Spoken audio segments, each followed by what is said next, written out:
officially fucked around and we have officially found the fuck out now, guys. I am on the verge of bankruptcy. I'm on the verge of tears. Overnight, all of my help fled. My help, out of fear for their safety, their lives, they fled. And now I am left out here standing in my unharvested carrot field. It is January and I'm in Kansas, and this is when carrot harvest goes. In Kansas, this field should be full of workers, but all my workers left. And who the do you think is to blame for that? Every single one of them left. Now I have to by myself try to fill that truck with a load of carrots in one day, and I can't do that, guys. I have to get these carrots to market by next week or my contract is terminated. This is $936,000 worth of carrots right here, and I can't pick them by myself. If they're unharvested, I will get kicked out of that contract and I will get sued by the Planters Loves Carrots company. These farmers have officially fucked around and we have officially found the Shalom, Yashar Allah.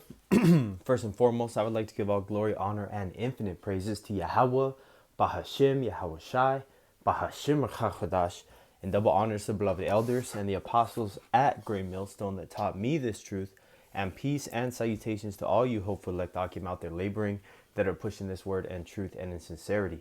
This is your brother Amar from the GMS Boise, Idaho camp, and I'm doing this lesson, based on this video that you saw, which is, one of my favorite topics is famine.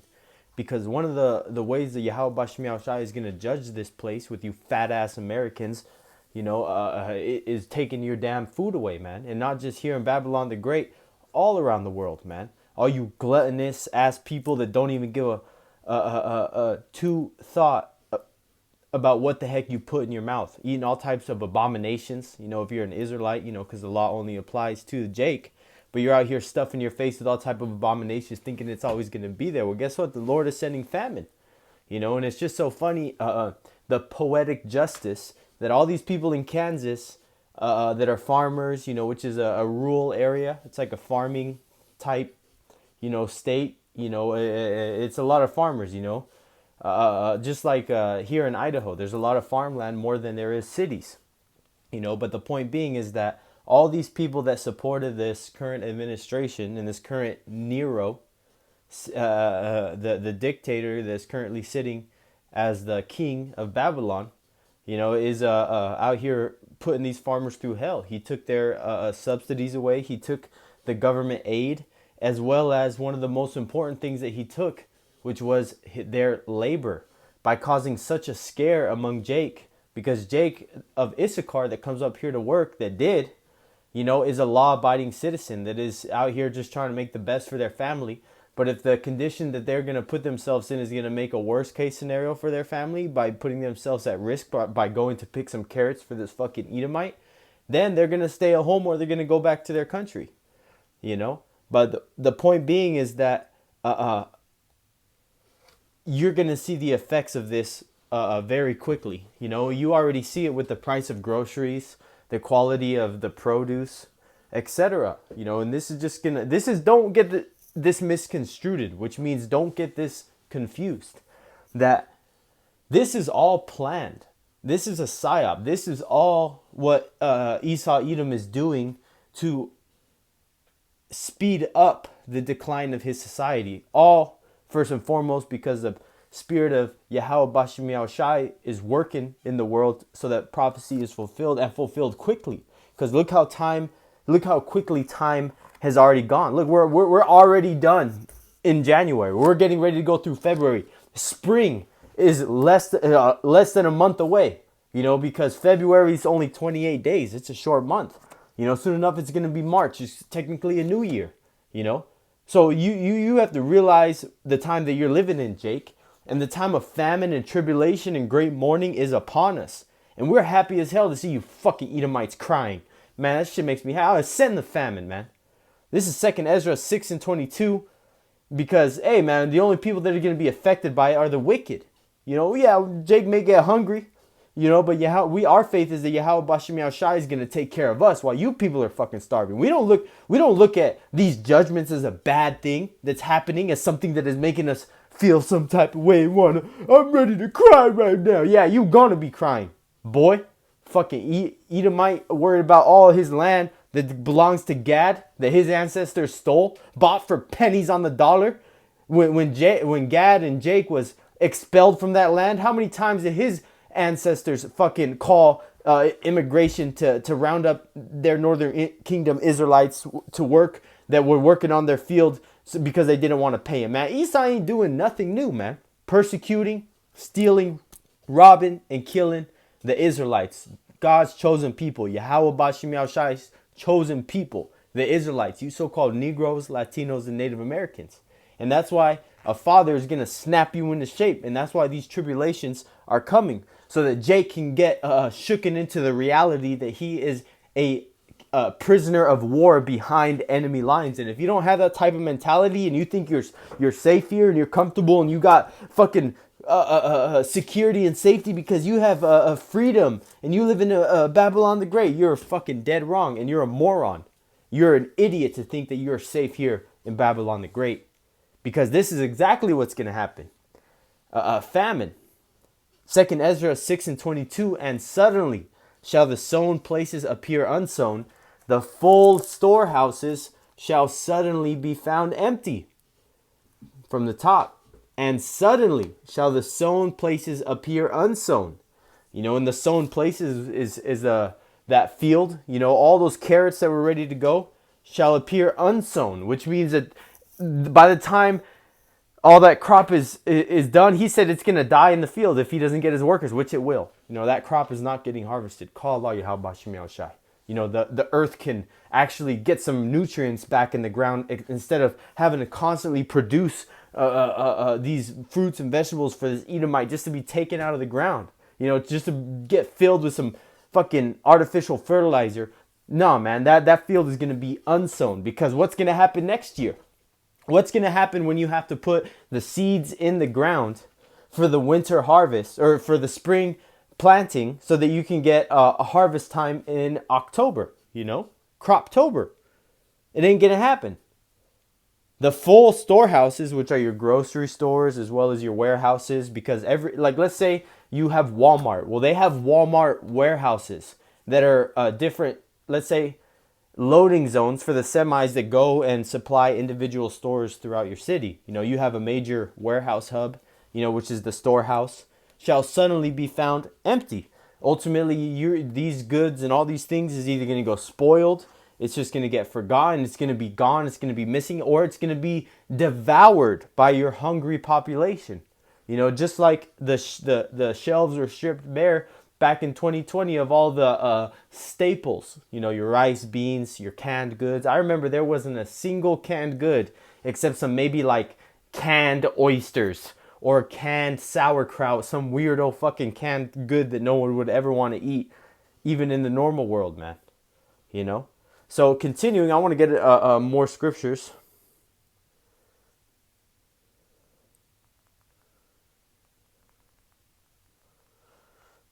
Because you're going to wish for a quick judgment when this judgment comes. Salakia. Better to be slain with sword. Yeah, here we go. Yep, I'm going to come. Okay, yep. I just wanted to back up a couple verses, see what it was there. But this is Lamentations 4:9. They that be slain with the sword, which is, you know, untimely death by way of violence, physical, you know, penetrations of your body that cause you to lose your life force, aka your blood, stop your bleeding, or put you in a state of shock. Go through a tremendous amount of intense shock, pain, is how you get killed by the sword. They that be slain with the sword are better than they that be slain with hunger. For these pine away, stricken for want of the fruits of the field. Man, hey, slowly. Let's look at that saying is pine away. Pine away meaning. What does pine away meaning? Pine away means to waste away, languish, or decline in physical health, strength, or vitality due to intense grief, sorrow, or longing. It describes becoming thin, weak, or sickly because of emotional pain or heartbreak. Common synonyms include languish, waste away, weaken, wither, fade. Because these people are going to be dealing with so much grief, tribulation, and pain that they're not even going to be able to eat. And they're going to be crying because there is going to be nothing to eat. You're going to be languishing, wasting away, wither, fade, weaken, suffer, grieve, long, yearn for, which means like you really want something. Oh yeah, I wish I had that. I wish I had this. That's what they're going to be doing. Oh man, I wish I didn't throw away those leftovers. That's what's going to happen. And let's get some more on this famine. Let's just type in famine, or what's the other one that says because why is this happening? This is the judgment of Yahweh Bashim Yahushai. This country is not united under the Most High. This country is united under gold, oil, and drugs. God, their version of "in God we trust" is gold, oil, drugs, or you could put gold, oil in the devil, man, because this place is Babylon the Great. So I'm gonna type in famine. Oh, you know what? What is it? Daughter of famine.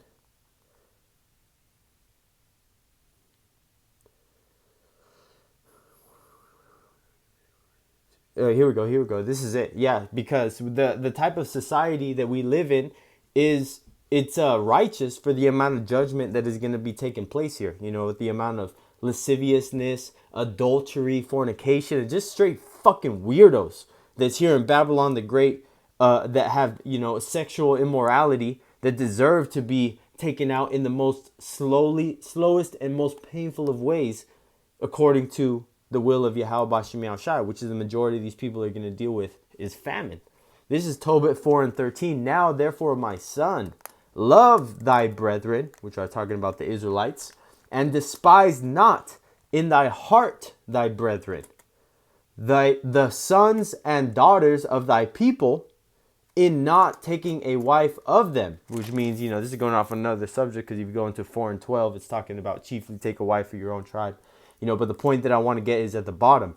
For in pride is destruction and much trouble. Because you're saying, oh, I don't want to listen to my dad. I'm going to go take a Canaanite woman like Esau did. You're going to deal with a bunch of fucking demons that heathen got. Not to say that you can't deal with a heathen, but the point being is that his father Tobit is telling him to take, chiefly, which is first, take care of a wife of the tribe of thy father, which is, if you're an Issachar, you take an Issacharite. If you're a Judah, you take a Judite. It just makes more sense. Lions and lions, tigers, tigers, donkeys, donkeys. It only makes sense. But the point being is that just because those people understand each other's tribes more, not because it's going off or whatever, to marry outside of your tribe of another Israelite or a heathen. But the point being is that, your life is going to be, a lot easier. Me speaking from experience, if you're with a woman of your own tribe. She knows what you like. She knows what food you want. Not to go on another tangent, but this scripture was talking about it, so I wanted to briefly describe it. But it makes sense. And for in pride is destruction and much trouble, and this is the point. And in lewdness is decay and great want, which is famine. For lewdness is the mother of famine. Ultimately, there's certain judgments that are going to be taken by these people because of the type of lifestyles they live. Everybody's going to get their judgment according to the sin. They're not going to get judged beyond what they deserve, whether it be in this life or the past life. But technically, you could say we're all deserving death because there's not one righteous. Even our righteousness is as a filthy rags. But the point being is that famine is going to be used as a great tool of judgment on these people in these last days. And you can see that what's going on, not with just this video that I'm showing you, because this video, there's hundreds of videos like this online. You know, there's so many farmers out there complaining about what's going on. They're not getting help from the government. All their workers are gone. You know, this man was talking about the contracts he's under, you know, and those contracts go back to these grocery stores, which need to have certain product delivered to them according to their contracts. And if not, you know, they can't make money. And if they can't make money, then they're going to sue you so they can make, you know, it's a snowball effect, you know. But this is Job 5:20. In famine he shall redeem thee from death, and in war from the power of the sword. And that is to the elect. You know, Yashra, the elect of the nation of Israel, because Yahweh Bashem Yashai is going to be there for us. You know, he's going to make sure that we get fed. You know, however it happens. You know, somebody that let's say the MOT to the B system is in full effect, but there's somebody that the spirit of Yahweh Bashem Shai made buy you some food, bring you a plate, you know, sneak you some food in the back to make sure that, you know, something like that, you know, give you some of their rations because you can't function in society. There's going to be some way, shape, or form that Yahweh Bashem Shai is going to take care of these elect. This is something that is going to happen. You know, this is Luke 21:11. I'm going to read it straight from here. And great earthquakes shall be in diverse places. Whew, and that's what's happening right now all around the world. All around the world. Mainly the Ring of Fire in the Pacific Ocean. You know, around the west coast of the United States. You know, all around the world though. And famines. You know, famines, plural. Not just here in Babylon the Great, but all around the world. And pestilences. You know, they're saying that there's a new disease X type pathogen that's going around the world. That's getting a lot of people, you know, sicked up. And fearful sights. And fearful sights, that could be anything, man. That could be a volcano. That could be a war coming. That could be a crash of the dollar. There's many fearful sights. Demonic entities, top to bottom. And great signs shall there be from heaven. Whoo! And what is this year? They say there's 13 full moons, as well as a plethora, which just means a lot of celestial events, from lunar eclipses to solar eclipses, you know, to certain planets aligning. You know, there is a lot going on right now. And if you don't realize that you're living in the last days of last days, well, you need to wake the F up, like right now. Or don't. Go back to sleep. You know, take the blue pill. Go back to your regular fucking life before, while you think that you still have a future here in Babylon the Great, man. You know, that farmer thought he had a great future, getting ready for the new administration to come in and just make him a bunch of money. And now all his workers are gone. He's about to get sued. You fucking dummies, you, man.